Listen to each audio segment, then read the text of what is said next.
Welcome to our channel. Today we how to authorize autopay dates and due amounts in USAA, full guide step by step clearly. Log into your USAA account using your credentials. Navigate to the Payments section from your dashboard. Select Manage Autopay from the available options. Choose the account for which you want to authorize autopay. Click on Set up Autopay to begin the process.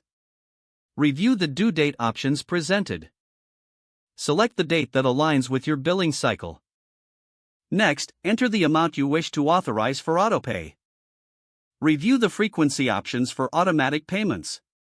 Choose whether you want to set autopay for a one-time occurrence or on a recurring basis. Confirm the payment method linked to your account. Verify all entered information to ensure accuracy. Once confirmed, click on the Authorize button. You will receive a confirmation message regarding your autopay setup. If needed, revisit the Manage Autopay section to make any adjustments. Keep records of your autopay arrangements for future reference. If the page does not load, refresh the browser or try again in a private or incognito window.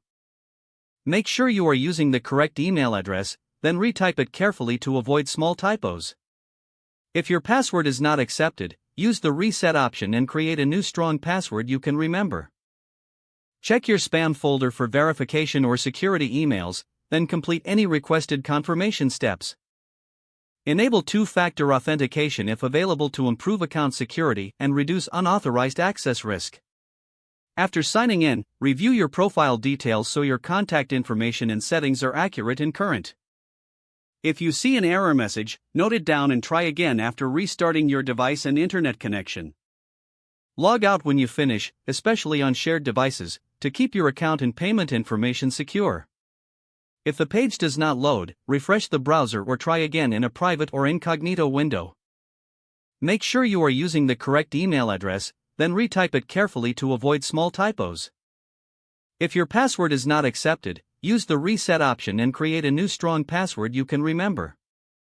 Check your spam folder for verification or security emails, then complete any requested confirmation steps. Don't forget to like this video and subscribe to our channel for more step-by-step tech guides.